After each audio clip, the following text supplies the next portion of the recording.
चलिए good morning class, चलिए start करते हैं। कहां तक पहुंच गए थे? 1287 तक पहुंच गए ना। 1287 के बाद 3 साल बहुत ही वीक शासक आया। सबसे लास्ट था क्यूमामर्स, ठीक है, ये था लास्ट गुलाम वंश का। इसके बाद कौन आया आपका? इसके बाद आ गया खिलजी वंश। खिलजी वंश ये लास्ट या आखिरी रूलर था कहां का? गुलाम वंश का। बस इसका नाम मात्र याद रखना है, अगर याद रहे तो वरना ये इतना महत्वपूर्ण नहीं है। बलबन तक था, उसके अलावा खिलजी वंश आ जाएगा। खिलजी वंश कब से शुरू हो जाएगा? 1290 से लेकर 1320 एडी तक। इसमें सबसे पहले कौन आएंगे? सबसे पहले आपके आएंगे जलालुद्दीन। जलालुद्दीन खिलजी। जलालुद्दीन खिलजी कौन हुए? संस्थापक हुए खिलजी वंश के। शॉर्ट में हम लिख लेते हैं इनको जेके, ठीक है, जलालुद्दीन खिलजी पढ़ने के। अब इन्होंने क्या किया? जलालुद्दीन खिलजी ने, जब तक ये रहा है या गुलाम वंश था, ये अपने खिलजी वंश को बनाने से पहले दिल्ली पे बैठे, उससे पहले ये कहां थे? ये दिल्ली में थे। और दिल्ली में कहां पे? किलोखरी। दिल्ली में एक जगह है किलोखरी, किलोखरी, वहां इन्होंने अपना केंद्र बनाया था, ठीक है। और तत्पश्चात ये कहां आ गए? दिल्ली, दिल्ली सल्तनत में।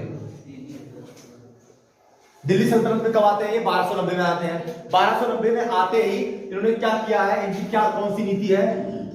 साम्राज्य विस्तार की। साम्राज्य विस्तार की नीति अपना इन्होंने, मतलब मैं अपना साम्राज्य बढ़ाता जाऊंगा। तो जलालुद्दीन खिलजी का उद्देश्य था कि वो अपना ज्यादा से ज्यादा साम्राज्य बढ़ाए। इस साम्राज्य विस्तार की नीति की वजह से उन्होंने क्या किया? पहले किस तरफ रुख अपना मोड़ा? आप साम्राज्य विस्तार करना चाहोगे तो आपको युद्ध करना पड़ेगा। तो सबसे पहले ये कहां पहुंचे? सबसे पहले चले गुजरात की ओर, ठीक है।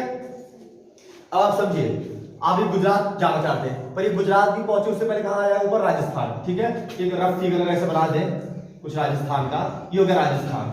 यहां ये दिल्ली पे है, दिल्ली पे इस वक्त 1290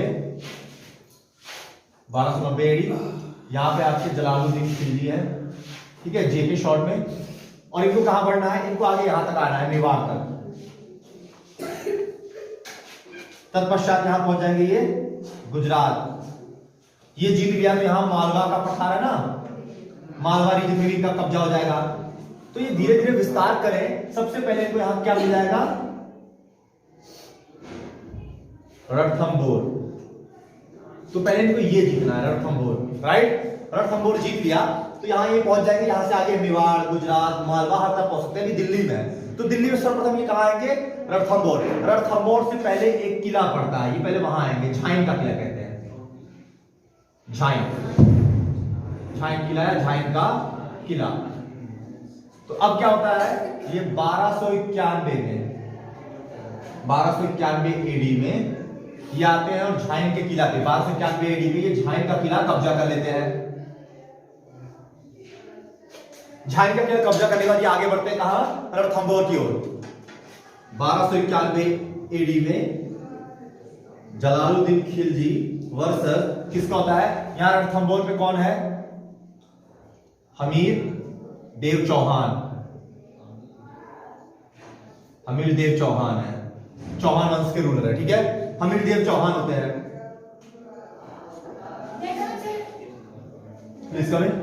तो 1291 एडी में क्या होता है? जलालुद्दीन खिलजी और हामिर के बीच में आक्रमण या युद्ध होता है। उस युद्ध में जीता कौन है? जीतते हैं हामिर देव चौहान, चौहान वंश के रूलर रणथंभौर से, ठीक है। और तत्पश्चात ये वापस दिल्ली आ जाता है, ठीक है, कितना क्लियर है?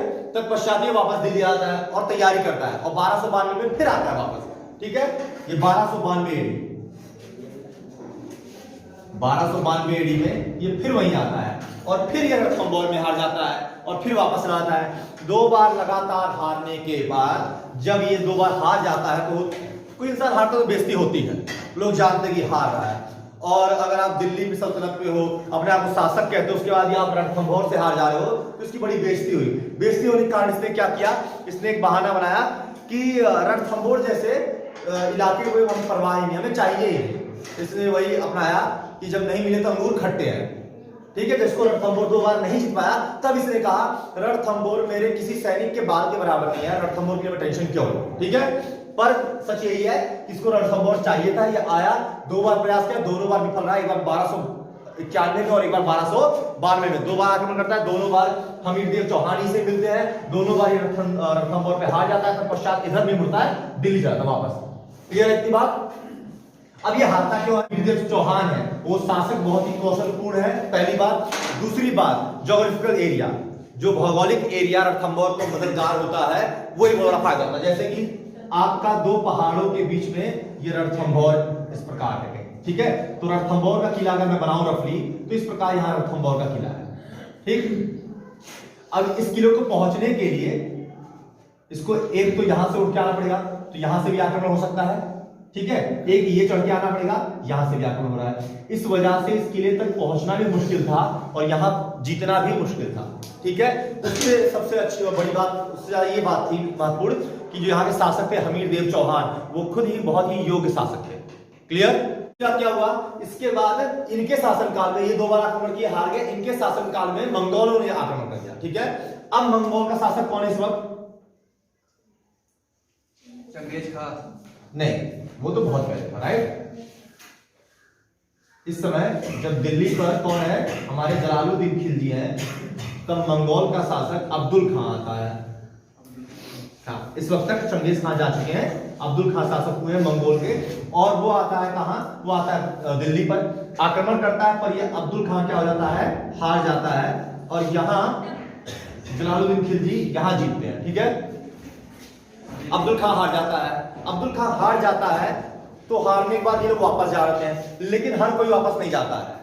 थोड़ी सेना उलग खां के नेतृत्व में कहती है हम हार गए हैं, पिट गए हैं, बहुत गए हैं, थक, हमसे वापस नहीं जाया जाएगा, हम यही रहेंगे। ठीक है, तो उलग खां, तो ये तो हार जाते हैं अब्दुल खान, कुछ हारे, कुछ मरे, कुछ वापस गए, पर कुछ लोग इसी मंगोल का टुकड़ी का उलग खां रहते हैं, और इसके नेतृत्व में कुछ लोग क्या करते हैं, कहते हैं हम नहीं जा पाएंगे। जलालुद्दीन खिलजी ने इनको यही रहने दिया।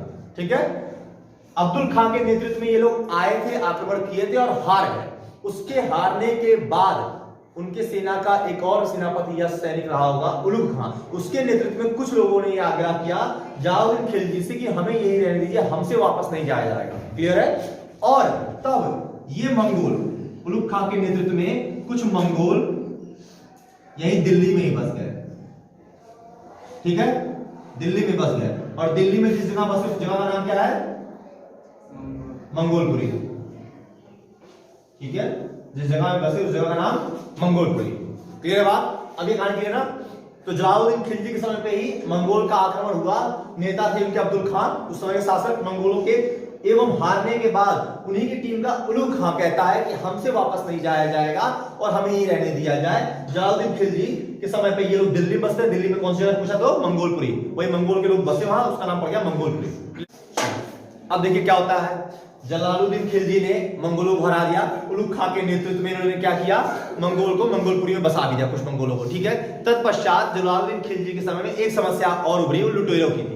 काफी हमने देखा इतिहास में, लुटेरे थे, ऐसे लुटेरे थे जो कभी शासक या शासन प्रक्रिया को पलटते। एक लुटेरा था जो रजिया सुल्तान और दुनिया को मार देता, राइट।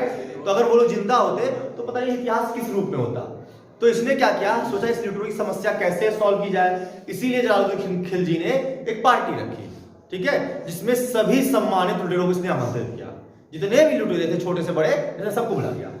एक बहुत अच्छी दावत रखी, पार्टी रखी। ठीक है, जिसमें सबको खिलाया लुटेरों को। तो खिलजी ने क्या सोचा कि पहले इनको बुलाओ, अब इनको बुलाओगे कि हम जितने भी लुटेरे सब लोग आ जाओ, नहीं आओगे तो मिलोगे तो मार देंगे, काट देंगे, तो लुटेरे डर जाएंगे, छुप जाएंगे, आएंगे नहीं। इसलिए खिलजी ने कहा कि मैं क्या कर रहा हूं, मैं आप सबको पार्टी दे रहा हूं। इसने पार्टी दी सबको, सभी लुटेरों को, सिर्फ लुटेरों को पूरा सम्मान दिया। सभी लुटेरे आए कि चलो खाते पीते हैं। लुटेरों से इसने बातचीत की, समझा, समझ में उसे आ गया कि ये रहेंगे तो लूटपाट जरूर करेंगे। उसने क्या किया, सभी लुटेरों का डायग्राम समझिए, इसने खिलाया पिलाया, पार्टी की, उसके सभी लुटेरों को नाव में भरा,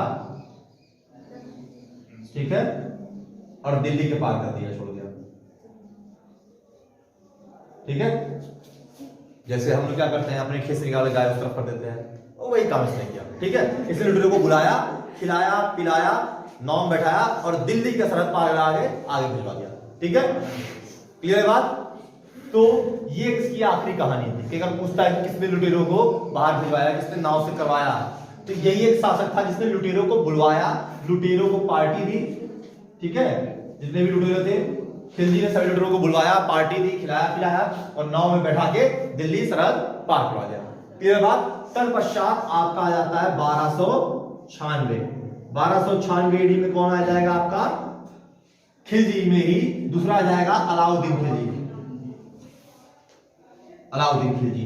अब इस अलाउद्दीन खिलजी का परिचय देखते हैं, कौन है अलाउद्दीन खिलजी। ये अलाउद्दीन खिलजी कौन है, ये अलाउद्दीन खिलजी भतीजा है। किसका भतीजा है, जलालुद्दीन खिलजी का, जलालुद्दीन का। ये जलालुद्दीन का भतीजा है, प्लस और क्या है, दामादी बन जाता है, ठीक है। और 1296 ईडी में अलाउद्दीन खिलजी कैसे आता है, जो कि भतीजा जलालुद्दीन खिलजी का और दामाद भी है। भतीजा रहता है, बाद में इसकी पुत्री शादी करवाता है और इसका दामादी बन जाता है। और ये अलाउद्दीन खिलजी जलालुद्दीन के समय में क्या रहता है, ये अलाउद्दीन खिलजी एक इक्तेदार या गवर्नर रहता है। इक्तेदार में पढ़ा ना, यानी कि एक प्रांत का पूरा गवर्नर कह लो। तो गवर्नर कहां का होता है, प्रयागराज, ठीक है, प्रयागराज की जगह का होता है अलाउद्दीन खिलजी। जलालुद्दीन का भतीजा एवं दामाद रहता है, इक्तेदार या गवर्नर रहता है प्रयागराज का। और तत्पश्चात जब उसको लगता है कि अब समय मेरा आ गया, तो वो क्या करता है, सबसे पहले 1296 ईडी में जलालुद्दीन खिलजी की हत्या करता है। और खिलजी वंश की गद्दी पे कौन आके बैठ जाता है, अब यहां अलाउद्दीन खिलजी, ठीक है। और ये लगभग 20 साल रुक गया, 96 से कब तक, 1316 तक। तो अलाउद्दीन खिलजी कब आया, 1296 में। कब तक रहेगा, 1316 तक। इसके 4 साल बाद अलाउद्दीन खिलजी बाद फिर ऐसे निरंकुश शासक आएंगे, 2-3 साल खाली खिलजी वंश का नाम चलेगा। एक्चुअल 1320 में खत्म हो जाएंगे, वरना देखा जाए ये मेन शासक जब तक है तब तक शासन प्रक्रिया चलती है। आप बात समझो, जब ये नहीं रहते हैं तो वो डर, वो व्यवस्था, वो नियम नहीं चलता है, और उस पूरे नियम को टूट के भंग होकर किसी नए को आने में समय भी लगता है। ये 3-4 साल का गैप या वैक्यूम मान लो, जिसको खिलजी वंश में जोड़ दिया जाता है।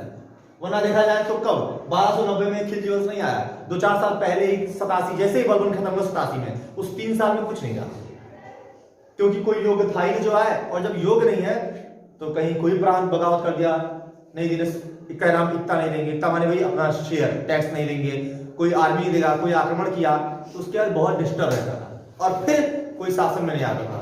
यहाँ आ गया कौन, अलाउद्दीन खिलजी 1296 में। और कब तक रहेगा वो, 1316, 20 साल लगातार शासन में रहेगा। और इसने बहुत सारे आक्रमण किए, युद्ध किए, जो लगातार पढ़ना है, ठीक है। इसके किए गए आक्रमण, इसके द्वारा लाई गई नीतियां बहुत ही महत्वपूर्ण है, ठीक है।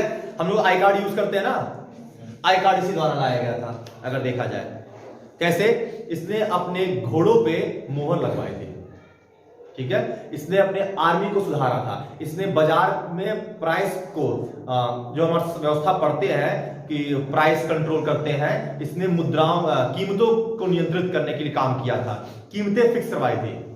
तो इसने काफी अच्छा काम किया था, सही काम किया था अपनी सेना के लिए, अपनी सेना, अपने शासन को बनाए रखने के लिए। इसका जलालुद्दीन खिलजी का क्या उद्देश्य था, साम्राज्य विस्तार, कि मैं अपने साम्राज्य को जितना हो सके उतना बढ़ा लूं, उतना ही अच्छा है। एक नॉर्मल सोच थी उसकी। कई आदमी की सोच थी, अलाउद्दीन खिलजी की क्या सोच थी, विश्व विजेता बनने की। ये चाहता था एक बार मरने से पहले मैं पूरे विश्व पे कब्जा कर लूं, एक बार विश्व विजेता बन जाऊं, अलेक्जेंडर जैसा। इसलिए अपने आप को इसलिए अलेक्जेंडर द्वितीय भी कहते हैं इसको, ठीक है। इसलिए इसको भारत का अलेक्जेंडर या भारत अलेक्जेंडर द्वितीय कहते हैं, क्योंकि इसका सपना था कि मैं पूरे विश्व में विजय प्राप्त करूं। इसलिए लगातार 20 साल ये आक्रमण करता गया। क्लियर है। अब हम पहुंच जाते हैं किस पे, अलाउद्दीन खिलजी पे। अलाउद्दीन खिलजी कब आता है, 1296 में, 1316 तक। अलाउद्दीन खिलजी के बचपन का नाम कई बार पूछ लेता है। बचपन का नाम क्या था इसका, बचपन का नाम था अली गुरु शासपुर, ठीक है। और ये इक्तेदार था ना, इक्तेदार या गवर्नर कह लीजिए। कहां का इक्तेदार या गवर्नर था ये, प्रयागराज। प्रयागराज में गया कड़ा, कड़ा दैट इज प्रयागराज, यहां का गवर्नर था। ये खिलजी वंश पे अलाउद्दीन खिलजी अपनी गद्दी बैठे, उससे पहले इक्तेदार या गवर्नर था कहां, कड़ा या प्रयागराज का। और इसके बारे में जान लीजिए, और क्या था इसके बारे में। इसका क्या सपना था? विश्व विजेता बनने का। इसका सपना था ना विश्व विजेता बनने का, इसके सपने विश्व विजेता बनने के। इसका एक सपना और था, इसने सोचा था मैं नए धर्म की स्थापना करूंगा, जो कि ये कर नहीं पाया इस कार्य को। पर इसका मानना था कि ये दो काम इसे करने थे। इस दो काम में मुख्य क्या था? इसको मुख्यतः विश्व विजेता बनना था और चाहता था कि मेरे मरने के बाद पूरा विश्व मुझे जाने या मेरा नाम रहे। ठीक है, इस वजह से सोचता था कि मैं कोई नया धर्म भी बनाऊंगा। वो धर्म अगर प्रचलित होगा तो अपने आप में विश्व में अगर जितने भी लोग मेरा धर्म मानेंगे वो मेरे अधीन रहेंगे। इसलिए इसने धर्म की स्थापना करने की सोची, पर इसको कोई कार्य वो कर नहीं पाया। ठीक है, इस पे उसने बहुत सारे कार्य किए और विश्व विजेता बनने के लिए उसने कई आक्रमण किए या विश्व में बाहर जाए उससे पहले पहले इसका, आपने अलाउद्दीन खिलजी की मूवी भी देखी ना, उसमें इसका एक वफादार रहता है, राइट, एन उल मुल्क। उसने इसको सलाह दी कि आप अगर विश्व विजेता बनना चाहते हैं तो पहले आप बाहर क्यों जा रहे हैं? आपके राज्य की इर्द गिर्द ही अभी बहुत सारा हलचल है, आप उसे शांत करके पहले अपने पूरे भारत या अपने आसपास को कर लीजिए एकत्रित, और उनकी एकत्रित करने के बाद उनकी समृद्धि, धन एवं उनसे मिली संपदा को प्रयोग करके सेना को सशक्त बना के फिर आप आगे या बाहर निकलिए। अगर आपने ऐसा नहीं किया तो क्या होगा? यहां सब कुछ कमजोर अवस्था में रहेगा और हलचल रहेगी। आप बाहर जाएंगे आक्रमण करने और आपके ना रहने में आप उपस्थिति का फायदा उठाकर क्या कोई अगल बगल से आक्रमण नहीं कर सकता है? और ये हमेशा एन उल मुल्क की सलाह बहुत ही ध्यान से सुनता और मानता था, क्योंकि वो इसका बहुत ही वफादार वजीर था और काफी शातिर भी था। ठीक है, तो उसने सलाह दी कि आप विश्व विजेता बनना चाहते हैं, बहुत अच्छी बात है, परंतु आप सीधे भारत के बाहर जाके आक्रमण पहले मत कीजिए, पहले आसपास ही देख लीजिए। जैसे कि आपने गुजरात, राजस्थान देखा है, आपसे पहले कौन था? जलालुद्दीन खिलजी थे। जलालुद्दीन खिलजी ने क्या किया? 1291 1292 दो बार आक्रमण किया, दोनों बार रणथंभौर में वो पराजित रहे। इसका मतलब हमीरदेव चौहान आपसे ज्यादा सशक्त है और आप यहां से हटे और वो रुख इधर कर दी तो आप हार जाओगे। तो आप पहले क्या करो, अपने आसपास के लोगों को, आसपास के राज्यों को पहले उनको संभाल लो, उन पे विजय प्राप्त कर लो, उन पे विजय प्राप्त करके आप धीरे धीरे आगे बढ़ते चले जाओ और विश्व विजेता बन जाना। कुछ लोग कहते हैं ये इसकी गलती रही, अगर ये सीधे बाहर जाता तो बाहर और देशों पे जरूर कब्जा करता, जीतता, इसके अंदर काबिलियत थी। कुछ लोगों ने कहा नहीं, इसका ये करना सही था, वरना अगर ये बाहर जाता तो वही रजिया सुल्तान वाला काम होता। इतिहास के दो मत होते ना। जैसे एक मत ये हुआ कि अलाउद्दीन खिलजी द्वारा अगर विश्व में बाहर जाया जाता, भारत से बाहर आक्रमण करता तो क्या होता। तो एक मत या एक विचार कहता है कि उसने ऐसा नहीं किया, बहुत उचित किया, मुल्क की बात मानी, वरना क्या होता, वो दिल्ली छोड़ के जाता और पीछे से कोई और दिल्ली बैठ जाता, जैसा रजिया सुल्तान के समय में हुआ था। ऐसा हो सकता था। एक इतिहासकार कहते हैं नहीं, उस वक्त खिलजी वंश अपने प्रचुर अवस्था में था, ऐसा नहीं होता कि पीछे से कोई आ जाता, ऐसा कोई नहीं था और उसे बाहर जाना देता। अगर वो बाहर जाता तो बाहर भी वो विजय प्राप्त करता, क्योंकि अपने सभी युद्धों में अलाउद्दीन खिलजी विजय प्राप्त करता रहा। ठीक है, तो इतिहास के दो मत हैं। अब दोनों मत से हमें कोई मतलब तात्पर्य तो है नहीं, हमें अपने एग्जाम से अगर पॉइंट ऑफ व्यू से देखें तो हमें एमसीक्यू क्वेश्चन डील करना है, राइट। एक क्वेश्चन जिसके 4 ऑप्शन, उसमें आप बस जाने रहिए, अगर पूछ लिया कि इसका उद्देश्य सपना क्या था तो विश्व विजेता, इसीलिए इसको या आपको याद भी रहेगा, इसीलिए इसको अलेक्जेंडर द्वितीय की उपाधि मिली या ली गई है। ठीक है, ये क्या करेगा, सबसे पहले कहां आक्रमण करेगा? तो ये पहला आक्रमण राजस्थान पे जाए उससे पहले एक ट्रायल लेंगे गुजरात पे। ठीक है, राजस्थान का भी डर था, रणथंभौर का इनको डर था, ये रणथंभौर पे नहीं आ जाता था। ये जानता था कि जलालुद्दीन खिलजी हारा था, मैं भी हार जाऊंगा, रणथंभौर पे गया। इसीलिए उसने सबसे पहला ट्राई क्या किया? 1299 में, 1299 एडी क्या होता है? गुजरात पे ट्राई करता है, गुजरात वर्सेस दिल्ली। ठीक है, इस समय वघेला, हाँ वघेला कर्ण है दिल्ली पे, अपने दिल्ली पर है अलाउद्दीन खिलजी। इन दोनों के बीच में युद्ध होना है, इसको मैप भी बना देते हैं। ठीक है, अब देखो गुजरात को आप ऐसा कुछ बना लो, रफली एग्जैक्ट फिगर तो नहीं बना पाएंगे पर ऐसा कुछ बना लो गुजरात को। ठीक है, अब ये रहा आपका गुजरात, यहां है इनकी दिल्ली, यहां एकदम ये गुजरात है। ठीक है, इसकी ये आक्रमण करना चाह रहा है और यहां कौन रहता है? बघेला कर्ण। साथ में एक कौन होते हैं गुजरात में? माधव। हाँ, नाम सुना ना माधव का। इनका मत ये है कि ये बघेला कर्ण भी नहीं हारता अगर ये माधव जाके अलाउद्दीन खिलजी से नहीं मिल जाते। ठीक है। तो माधव ने बघेलाकर्ण को कहीं ना कहीं धोखा दिया, ठीक है, विश्वासघात किया, और इस विश्वासघात की वजह से अलाउद्दीन खिलजी बघेलाकर्ण पे 1299 ईडी में जीत जाता है गुजरात। आई बात क्लियर है? तो 1299 ईडी में गुजरात की तरफ बढ़ता है और बघेलाकर्ण से अलाउद्दीन खिलजी का युद्ध होता है। पर इस युद्ध में जो माधव रहता है, उस माधव ने विश्वासघात किया बघेलाकर्ण के साथ और अलाउद्दीन खिलजी का साथ दे दिया, जिस वजह से अलाउद्दीन खिलजी गुजरात को जीत जाता है। क्लियर? अब आ जाइए आप 1301 ईडी में।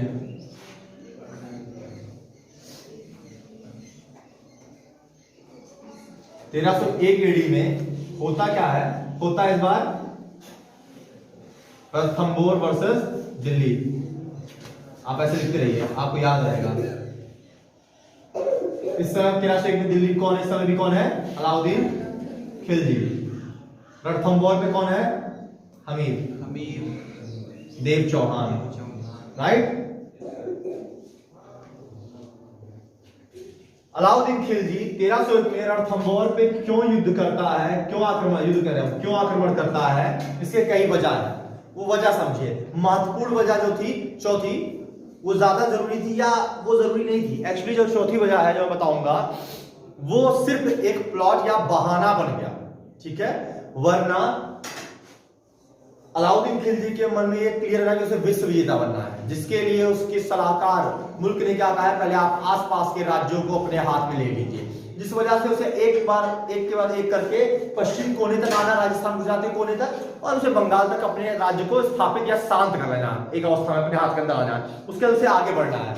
लेकिन रणथंभौर में सीधा युद्ध वो भी नहीं करना चाहता था। लेकिन 1301 ईडी में ऐसा क्या हुआ कि वो रणथंभौर पे आक्रमण करता है और जीत भी जाता है।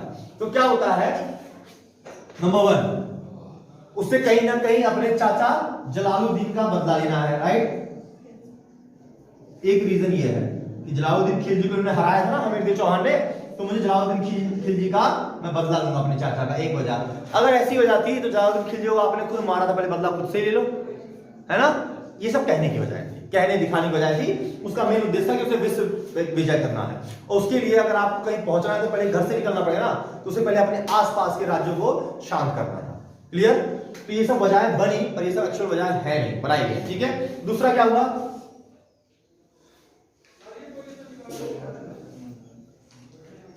हमीर जो थे वो कर नहीं देते थे। जब हमीर ने जलालुद्दीन खिलजी को हरा दिया है और दिल्ली सल्तनत से वो जीत चुके हैं, तो दिल्ली सल्तनत को कर कभी क्यों देंगे, राइट। कर देने से ही मना किया, ठीक है। तो हमीर कर नहीं देते थे, क्लियर है। हमीर कोई कर नहीं देते थे, हमीर कर नहीं देते थे, इनको रणथंभौर से कोई फायदा नहीं आ रहा था। उसके बाद जलालुद्दीन खिलजी को रणथंभौर ने हराया भी था, ठीक है। और तीसरी वजह बनती है मंगोल का एक व्यक्ति होता है महमूद शाह या मोहम्मद इसे कहते हैं, ठीक है। ये व्यक्ति खास वजह बनता है, महमूद शाह या मोहम्मद। अब ये करता क्या महमूद शाह या मोहम्मद? महमूद शाह या मोहम्मद क्या करते हैं? चिमन बेगम से प्यार करते हैं। अभी चिमन बेगम कौन है? ये चिमना बेगम, सॉरी।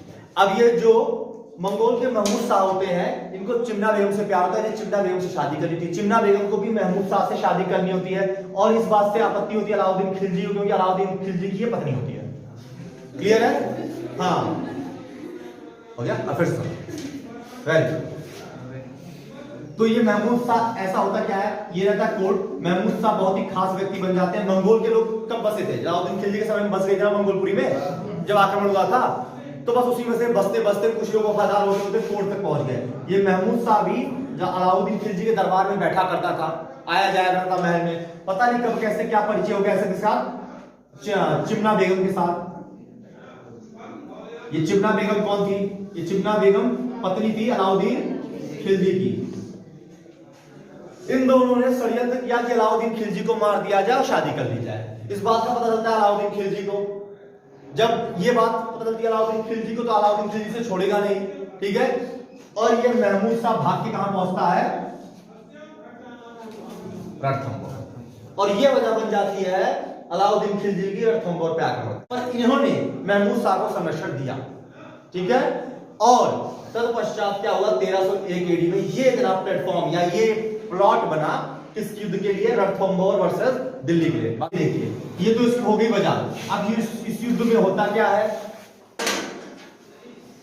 रणथंभौर के जो हमीर रहते हैं, हमीर देव चौहान, उनके दो सेनापति होते हैं, एक होते हैं रणमल और एक होते हैं प्रतिपाल। ठीक है, दोनों क्या करते हैं, हमीर के साथ विश्वासघात कर देते हैं, जिसकी वजह से अलाउद्दीन खिलजी जीत जाता है। पर यहां मेन बात आप जानिए, यहां सर्वप्रथम पहली बार हमीर के शासनकाल में रणथंभौर में एक चीज की गई जिसको कहा गया साका। ये साका क्या होता है? साका एक प्रथा है, जब युद्ध मैदान पे, साका एक प्रथा है जब युद्ध भूमि पे सभी सैनिक केसरिया बांध के लड़ने उतरे, वो भी तब तक जब तक उनके प्राण नहीं चले जाते। ठीक है, दैट मींस उन्होंने केसरिया बांध लिया है कि हम तब तक लड़ेंगे जब तक लड़ते लड़ते हमारे प्राण नहीं चले जाते। जब इनको रणमल और अतिपाल का विश्वासघात का पता लग गया, तब भी पीछे नहीं रहे, लड़ने चले गए। केसरिया बांध के पूरे सैनिकों सेना गई थी कि हम तब तक लड़ेंगे तो हम वीर गति को प्राप्त नहीं होते। ठीक है, तो उसे कहते हैं केसरिया। ये किया था। साथ में क्या हुआ था? साका कब होगा? जब केसरिया करें सैनिक और साथ में जितनी भी महिलाएं हैं उनको अपना छत्रत्व बताने के लिए, अपना छत्रत्व जिंदा रखने के लिए उन्होंने क्या किया था? जौहर। ठीक है,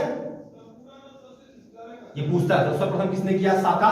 केसरिया प्लस जौहर को क्या कहते हैं? साका। ठीक है, जब ये दो प्रथाएं, ये दोनों चीजें एक साथ की जाए तब होता है साका। तो रणथंभौर के युद्ध में सर्वप्रथम हमीरदेव चौहान के शासनकाल में साका किया गया था, जहां पे सभी सेना केसरिया पहन के जब तक युद्ध की थी, जब तक वो वीरगति को प्राप्त नहीं हुए, और सभी औरतों ने क्या किया था? जौहर किया था।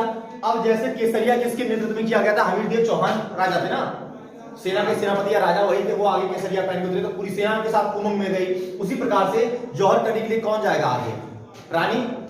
तो हमीर देव चौहान की पत्नी या तत्काल रानी कौन है? इनका नाम है सुजाता रंगा देवी। ठीक है, इन्होंने जौहर करवाया, इनके नेतृत्व में समझो जौहर हुआ, हमीरदेव चौहान के नेतृत्व में केसरिया हुआ। केसरिया और जौहर दोनों एक साथ की गई थी ये प्रथा, और इसको कहा जाता है साका।